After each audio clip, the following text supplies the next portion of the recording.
Greetings viewers, Chook here with Chook's Outdoor Adventures. Wanted to do a video on a bug out rifle or a crap hit the fan rifle. As we all know, the pandemic's here and now more than ever it's a good time to be prepared. So I wanted to talk about some options of rifles and also optics. So the first thing I want to say, of all the rifles that I've traded away, probably the number one rifle I wish I still had was my Ruger Scout rifle in .308. I think that would be an ideal bug out rifle, survival rifle, whatever you want to call it. It had a forward mounted Burris Scout scope on it, and that thing was amazing. It was mag fed.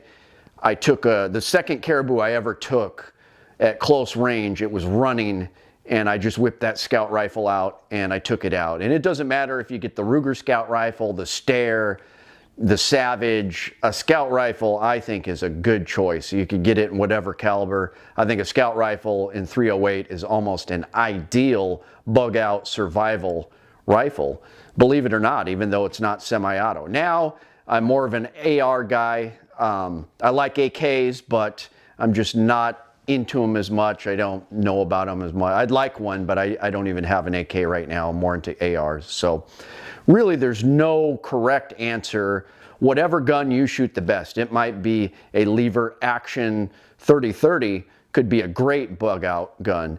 Whatever gun you have that you shoot well at different ranges, close ranges especially, might be important. That could be a good choice for you. But I just want to show my new rifle and show you the setup I have. I also want to talk about pistol caliber carbines and mini subguns. I'm not into those as much, although I am coming around, especially when I think about the ones that use 9mm Glock mags. That would be awesome because you could have something universal that would fit your pistol. So I am thinking about maybe getting into something like that, but I don't really want a subgun or a pistol caliber carbine unless I could get a HK MP5. That's all I wanted. Otherwise, I'm not too interested. I'd rather have the power of an AR-15, even if some people complain about the barrel length is too long. That's all right. And speaking of, this is my bug out rifle. Now, some people will scoff at this because it's got an 18-inch barrel. For close quarter combat, you know, that could be considered too long, but it's really only a few inches longer than, you know, a carbine. And I don't think, personally, it makes that much of a difference. It depends on how you use it. I've been doing some drills with Do It Right. But this is my setup. This is my first high-end AR-15. It's a Seekins Precision build with Odin Works parts, the bolt carrier group and the barrel and everything's Odin Works. So it's a really nice AR-15. And I recently got an EOTech on it. Now this is the classic 512. It's the older one because it doesn't have the newer logo on there. But I like the 512. In the past I've had the EXPS2 or whatever, the shorter one, which I really liked. It's got some better features than this, but for everything I want to do, this is fine. And I like the universal AA batteries. I can buy a 30-pack of batteries. I can put some batteries in my Magpul pistol grip, you know, have batteries stashed on me everywhere in my bags, and I'm good to go if it goes out. And these things are just tough. I know sometimes EOTech has got some bad reviews, but I have never had an EOTech fail on me. And my last rifle that had an EOTech AR-15, I actually I was on a bear hunt and I took a spruce hen out with my EOTech. It was the EXPS2.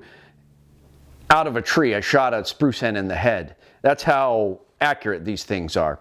So I do have the EOTech magnifier on here and I'm pretty happy with it. But that being said, in the past on builds, if you're poor like me, you could get a used EOTech 512.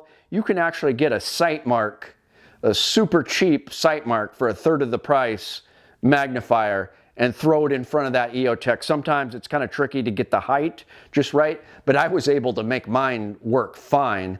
And it really worked and it was accurate. But I would suggest, of course, the real deal EOTech magnifier is going to be better, of course. But if you're on a budget, temporarily, the cheap Sightmark magnifier will work. So, but I do have this. It's set up really close, and it's kind of hard to get to some of the buttons. That's how a lot of people have it set up. But as I said before, I enjoy the scout rifle concept, and because of this magnifier right here, I actually have the EOTech set forward a little, so it is some decent eye relief. It's similar to a scout setup, not quite. A real scout setup would be up here. But this is my bug out rifle, and to tell you the truth, I've just been using it a lot lately because I really like the new EOTech setup. I think you can't go wrong. With the 18-inch barrel, Chuck was probably right. He thought that I should get a 4 to 10x scope on here to reach out a little farther. But there are people, you can shoot with the magnifier on this EOTech 200-300 yards, no problem. And there's people that have shot a lot farther than that with an EOTech and a magnifier. So especially if you're talking about, an urban scenario where you might need this, I think most of the time I'm going to have the magnifier flipped down and I'm just going to be using the EOTech. And it's got such a big sight picture, it's hard to go wrong with the EOTech. It's highly recommended for me, at least. I do have a M2 Pro Warrior or whatever, the Olight on here with the Olight mount. I'm pretty happy with that. So all I need to do is put a sling on this thing and I'm ready to go. It's nice to have some backup sights too. Metal sights are better, of course, but I've got the Magpul backup iron sights here. So to tell you the truth though, in a bug out situation, I would most likely hand this to a family member, and I would bug out with my AR-10. This is also clear and nothing is in the mag. So I would bug out with this AR-10 simply because I like the power of a 308, the ability to reach out very far. I'm going to be able to reach out a lot farther than that. AR-15, be able to have the power to go through barriers. I've got this classic Leupold tactical scope. It's actually a fixed 10x, so some people might disagree with that, but I really like this setup. This is what I'm going to hunt with. But in a bug out situation, like I said, I would probably have somebody, a family member, take that AR-15, and this is what I would be using if we're moving through town or trying to get out of town or anything like that. But that being said, there's nothing wrong with a lot of these new Vortex scopes. I happen to like Leupold now. I know I've changed my mind several times. EOTech and Leupold, I like, even Burris, a little bit more than Vortex. Where Chuck works, a lot of people have been bringing in their Vortex scopes. They've got an awesome return policy. I mean, you're going to get a brand new one, but it seems like a ton of them are breaking. So I'm not into Vortex as much these days. So my number one choice for me personally would probably be an AR-15 or AR-10.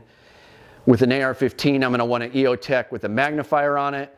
AR-10, I'm probably going to have a fixed or variable scope on there to reach out a little bit farther. But that being said, a scout rifle would be right up there with these. In fact, I would almost prefer to have that Ruger Scout rifle. I love that rifle so much. So let me know what your guys' bug out rifle would be and what kind of setup you have. And everybody stay safe. I've got my Patreon page here. Please follow me on Instagram and like this video and share it if you can. Thanks guys, it's Chook, your friend in the field.